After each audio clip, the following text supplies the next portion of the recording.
Começa agora um programa que traz tudo sobre o livro mais lido em todos os tempos. Apresentamos O Som do Livro.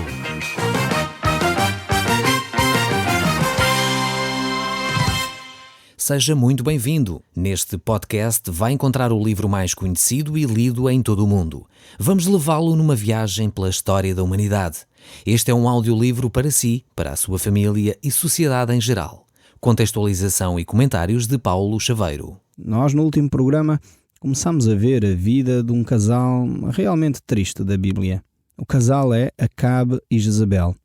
Eles ficaram célebres na Bíblia pelas maldades que eles praticaram. Infelizmente, a Bíblia relata também este tipo de personagens. Há personagens que realmente se afastam de Deus e ficam marcadas nas Escrituras como referência pela maldade que desenvolveram. E Acabe e Jezabel realmente são estas figuras. Ficaram registadas na Bíblia com um grau de maldade tremendo, pois levaram o povo de Deus a se afastar dos seus caminhos e praticaram pecados terríveis diante da nação de Israel e diante do próprio Deus. Por outro lado, temos uma figura que se destaca pela grandiosidade do seu caráter. Essa figura é Elias. Realmente as Escrituras têm razão, mais uma vez, quando dizem que as trevas são imensas, mas a luz, quando brilha, brilha de uma forma intensa. Jesus disse isso, por outras palavras, quando estava no nosso meio, dizendo que não se pode acender uma candeia e escondê-la debaixo da cama. Então, Jesus, ao dizer estas palavras, mostra a importância de brilharmos como luz do mundo. Jesus nos deixou essa tarefa, assim como Elias o fazia no meio daquela escuridão imensa. Mas vamos então pegar neste capítulo 18 do livro de 1 Reis e começar a ler ainda a partir do verso 16, para fazer mais uma vez a ponte com aquilo que nós queremos falar no dia de hoje. Diz assim então a palavra: Obadias sempre aceitou ir dizer a Acabe que Elias tinha regressado. Acabe foi ao seu encontro e ele disse: Então, és tu, não é verdade? Que homem é que trouxe esta desgraça sobre Israel? Exclamou Acabe quando o viu. Vemos aqui que Acabe estava convencido que Elias era o homem que perturbava Israel. Era ele que estava a trazer desgraça à nação de Israel. Isto é caricato, é tremendo. Muitas vezes aqueles que são os perturbadores não se enxergam, não conseguem perceber que são eles mesmos os causadores do mal de uma nação. E Acabe é exatamente este homem. Ele está a trazer desgraça após desgraça à nação de Israel e acusa Elias de ser ele o homem que está a perturbar a nação de Israel. E isto é uma lição para nós. Muitas vezes nós fazemos exatamente o que Acabe acaba de dizer. Projetamos nos outros aquilo que é o nosso próprio problema. Jesus colocou isto por outras palavras, dizendo que muitas vezes nós queremos tirar o cisco do olho do irmão quando temos uma trave enorme no nosso. E é exatamente o que Acabe está a procurar fazer, dizendo a Elias que ele era o perturbador da nação de Israel. Mas, por outro lado, Elias, o profeta, não deixa de dizer a verdade, apesar de estar diante de um rei. E isto é o que caracteriza todos aqueles que procuram fazer a vontade de Deus. Têm de dizer a verdade, falar a verdade independentemente daquele que está à frente de si. Seja um grande estadista, seja uma pessoa de Deus, seja quem for, temos de falar aquilo que Deus nos manda falar. E Elias, no verso 18 deste capítulo, diz exatamente isso. E ele diz: Tu é que és o perturbador de Israel e não eu, respondeu o profeta. Porque tu e a tua família recusaram obedecer ao Senhor e têm prestado culto a Baal. Os profetas de Deus, aqueles que falam em nome de Deus, procuram sempre dizer a verdade e não têm que ficar reféns de posições, de situações políticas, de favoritismos. Não, quando a palavra de Deus tem de ser declarada, ela tem de ser declarada com transparência. E quando o pecado tem de ser declarado, manifesto, ele tem de ser feito com transparência. E Elias faz exatamente isso. Eu sei perfeitamente que muitas pessoas não gostam de ser confrontadas com a verdade. Preferem continuar com dissimulações, sorrisos, palmadinhas nas costas, e muitas vezes esta atitude da nossa nação tem conduzido toda a nossa nação a um estado de hipocrisia que muitas vezes tem prejudicado o andamento das coisas. Nós vemos, sejam líderes políticos, sejam líderes religiosos, sejam líderes de clubes ou disto ou daquilo, que muitas vezes têm uma fachada, vão mantendo uma fachada. Têm sorrisos, fazem promessas, mas na realidade não têm intenção de as cumprir. E é necessário que cada vez mais que o povo, a nossa nação, passe a falar o que é verdade. Passe a ser capaz de dizer com transparência aquilo que é a verdade. Para podermos realmente ter uma sociedade melhor, isso só acontecerá quando tivermos a coragem de enfrentar quem nós somos. Tivermos a coragem de reconhecer as nossas falhas. Tenhamos a coragem de reconhecer aquilo que é as nossas limitações. Dessa forma eu creio que quando isso acontecer, então começamos a andar para a frente. Começamos a caminhar com uma capacidade diferente daquela que temos feito até agora. E então chegamos ao verso 19. Elias confrontou Acabe com essa situação e agora vai então continuar este diálogo. Agora faz então todo o povo de Israel ir ao Monte Carmelo, com todos os 450 profetas de Baal, mais os 400 profetas de Acera, que são mantidos por Jezabel.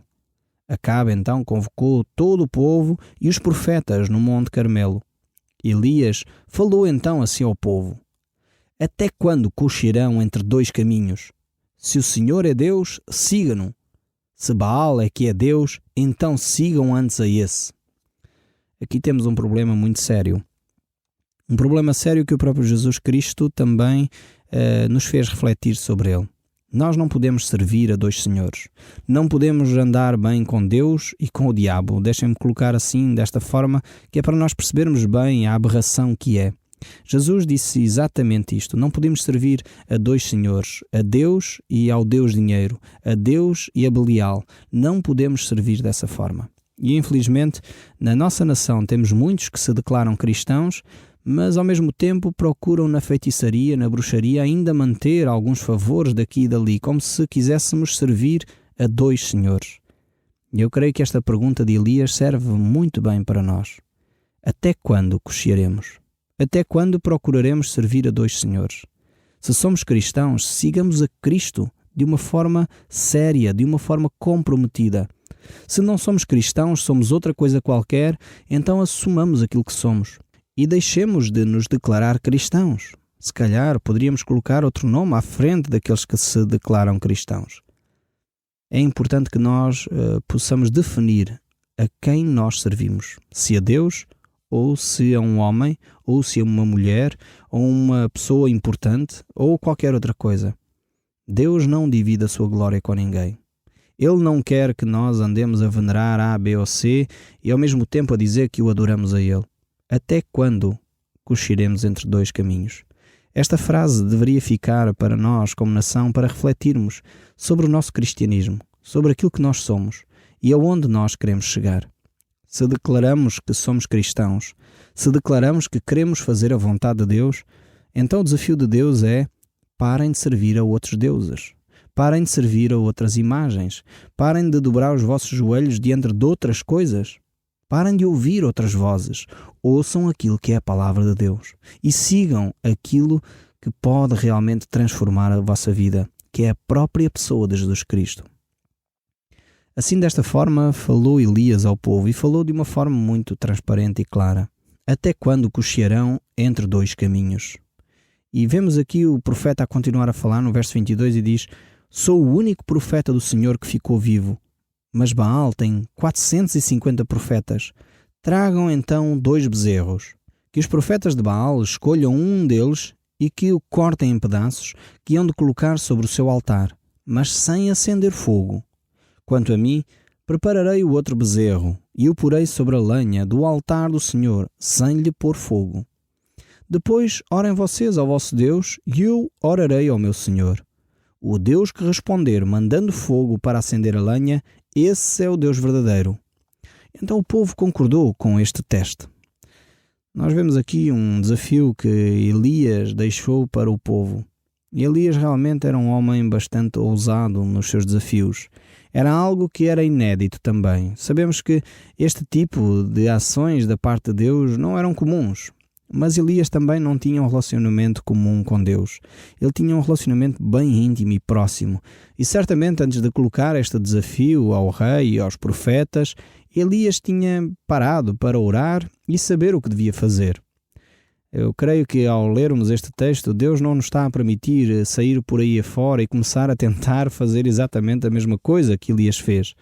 Não caia nesse erro. A palavra de Deus nos diz, e mesmo o próprio Jesus, ao ser tentado por Satanás, Jesus nos diz que não devemos tentar ao Senhor nosso Deus.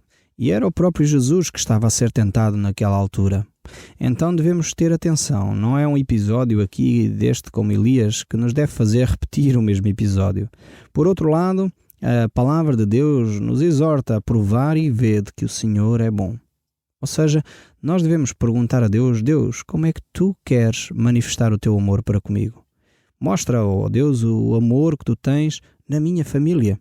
E Deus certamente o vai orientar, talvez num teste semelhante, talvez num teste diferente, mas num teste onde o amor de Deus vai ser manifesto. Por isso a palavra de Deus nos exorta a provar e a ver que Deus realmente é bom.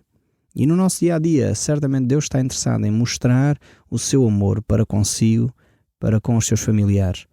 Talvez você que me está a ouvir é uma pessoa que ainda tem dúvidas acerca do amor de Deus. Talvez você diz, eu estou à procura de ver Deus, ainda não encontrei bem a resposta às minhas dúvidas, mas eu estou à procura. Eu quero lhe dizer de uma forma muito clara, todas as pessoas com quem eu tenho cruzado, que sinceramente procuraram Deus, sempre o encontraram. E isto é um motivo de esperança para si. Não desanime, fica a aguardar aquilo que Deus vai revelar. Deus se vai revelar se você o procura com sinceridade do coração, pois Deus não está longe, mas Ele está perto para se mostrar a cada um daqueles que o buscam com sinceridade do coração. E se você quer encontrar Deus, Deus se vai mostrar. Então, de volta aqui ao texto bíblico no livro de 1 Reis, no capítulo 18, o verso 25 diz: Elias voltou-se para os profetas de Baal e primeiro disse: primeiro vocês, porque são muitos, escolham então um dos bezerros, preparem-nos e clamem ao vosso Deus, mas não acendam fogo. Eles então prepararam um dos animais, puseram-no sobre o seu altar e clamaram a Baal toda a manhã, gritando: ó Baal, ouve-nos! Mas não havia resposta alguma.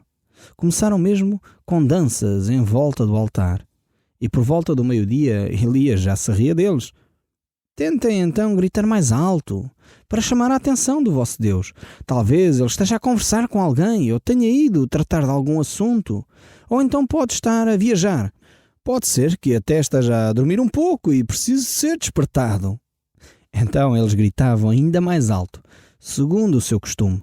E laceravam-se a si próprio com facas e espadas, cobrindo-se assim de sangue. E estiveram desesperados até à altura do sacrifício da tarde, sem que se visse qualquer reação, ou se ouvisse alguma voz, ou se recebesse uma resposta, fosse de que tipo fosse. Temos aqui esta descrição um pouco ática, mas ao mesmo tempo bastante triste. E talvez isto reflete um pouco a ideia que muitas pessoas têm até do próprio Deus. Acham que às vezes Deus está demasiado ocupado, têm a atitude destes profetas de Baal. Acham que Deus está esquecido dos seus problemas. Acham que Deus talvez viajou, está demasiado ocupado. E Elias está a dizer exatamente isto para nos mostrar que o nosso Deus não é igual aos outros deuses. Ou seja, o nosso Deus não está demasiado ocupado. O nosso Deus não adormeceu com os problemas da vida. O nosso Deus não viajou para outro sítio com, preocupações diferentes. Não, o nosso Deus está em todo lugar. O nosso Deus é aquele que responde às nossas orações.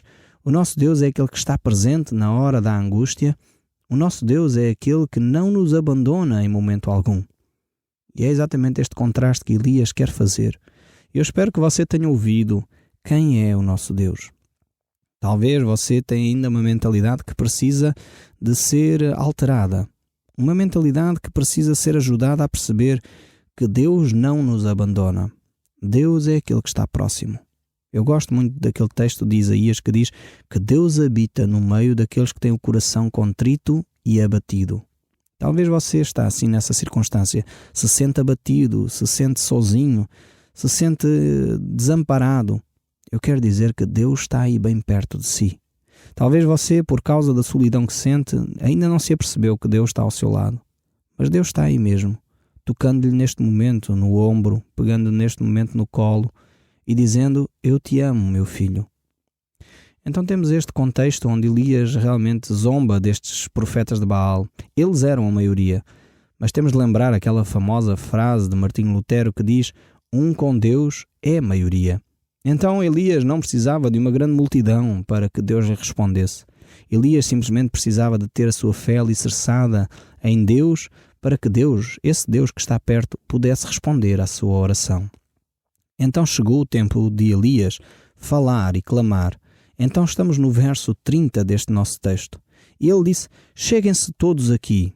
E toda a gente se concentrou à sua volta, enquanto Elias arranjava o altar do Senhor que tinha sido derrubado. Pegou em 12 pedras para representarem cada uma das tribos de Israel e empregou-as para levantar o altar do Senhor. Depois cavou um rego em volta, com a largura aproximadamente de 1 metro. Depois dispôs a lenha sobre o altar e decepou o bezerro em pedaços, que arrumou sobre a lenha. Encheu 4 cântaros de água e mandou ele: deitem-no sobre as peças de carne e sobre a lenha. Depois de efetuarem o que ordenara, insistiu: façam outra vez a mesma coisa. E eles obedeceram. Agora façam o mesmo pela 3ª vez. E fizeram. A água escorria para o rego em volta do altar, enchendo-o.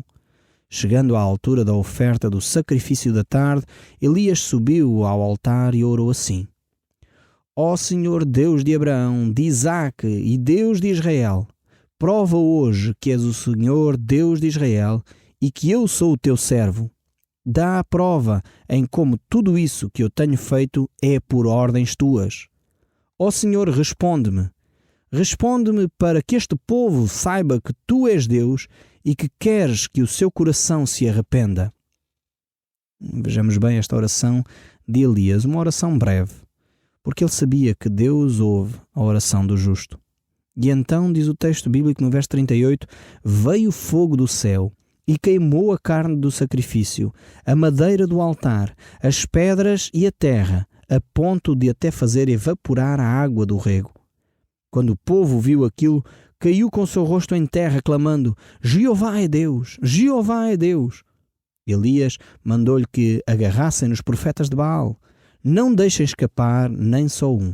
E apanharam-nos a todos. Elias levou-os ao ribeiro de Cedron e ali matou-os. Vemos realmente este poder de Deus de uma forma tremenda. Deus é aquele que opera através dos seus filhos. Deus opera através de uma simples oração. E Deus quer realmente transformar a vida daqueles que se aproximam dele. O povo teve uma prova inequívoca que Deus era um Deus verdadeiro.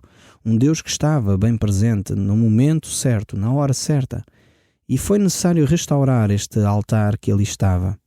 E é exatamente isto que Deus quer ainda fazer. Deus é o Deus que traz ao seu povo a sua palavra. Deus é aquele que se quer manifestar àqueles que são necessitados. Muitos não sabem para onde vão, não sabem que caminho trilhar e estão divididos de alguma forma, estão a cochear entre dois caminhos. São talvez como aquela história que se conta do elefante. Um perguntou ao outro: para onde vais? Pergunta um elefante para o outro. E o outro responde: eu não vou para lado nenhum. Então o primeiro diz: então eu vou contigo. Infelizmente há pessoas assim, perdem o seu rumo. Não sabem que caminho tomar e seguem aqueles que não sabem para onde vão também.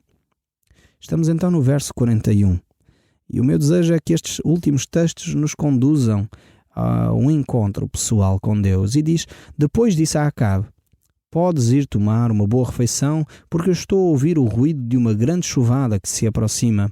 Acabe foi comer e beber. Elias, no entanto, subiu ao Monte Carmelo e caiu de joelhos com o rosto em terra, dizendo assim para o seu criado: vai olhar na direção do mar. O outro obedeceu e voltou dizendo: não vejo nada. Volta de novo, faz isso 7 vezes. Finalmente, à 7ª vez, o criado disse-lhe: já vejo uma pequena nuvem do tamanho da mão de um ser humano, levantando-se sobre o mar. Gritou Elias: corre a ter com Acabe e diz-lhe que se meta no seu carro e que desça já. se não quer ser apanhado pela chuva. Aquela pequena nuvem em breve se tornará num amontoado de grossas nuvens negras. Soprou uma forte ventania e caíram tremendas bátegas de água. Acabe foi para Jezabel. O Senhor deu a Elias uma capacidade especial para conseguir correr e chegar à entrada da cidade à frente do carro de Acabe. Vemos que realmente Elias era um homem tremendo, um homem de oração, mas um homem que está intimamente próximo de Deus, uma intimidade tão profunda. Deus age através deste homem de uma forma incrível. Fico extasiado a olhar para estes textos bíblicos. E a palavra de Deus nos diz que nós podemos ter este relacionamento íntimo com Deus. Podemos fazê-lo através da pessoa de Jesus Cristo. E o apóstolo Tiago descreve no seu livro, no Novo Testamento, exatamente isto. Que nós somos homens sujeitos à mesma paixão, aos mesmos sentimentos que Elias. E Elias orou e Deus respondeu à sua oração. Assim como você pode orar e Deus pode responder à sua oração. É necessário realmente nós desenvolvermos este relacionamento íntimo com Deus. Precisamos simplesmente depositar a nossa confiança, a nossa fé na pessoa de Deus, sabendo que não somos nós que temos o poder, ficando humildes, percebendo que é Deus que age através de nós. E quando nós fazemos isso, então descobrimos que Deus se quer revelar a cada um de nós. Este é o caminho. O caminho é Jesus Cristo. É esse relacionamento íntimo com Deus através da pessoa de Jesus Cristo. Talvez você não conheça o caminho. Talvez você está como aquela historinha que eu contei ainda há pouco dos elefantes, que não sabe para onde ir. O próprio Jesus diz: eu sou o caminho. Eu sou a verdade e eu sou a vida. E ninguém vai ao Pai senão por mim. Talvez você procurou em muitos caminhos. Talvez você procurou em muitos guias. Talvez você procurou em muitas pessoas que até são dignas de confiança, mas que não são Cristo. Então você precisa de procurar em Cristo. O Som do Livro, uma produção da Rádio Transmundial de Portugal.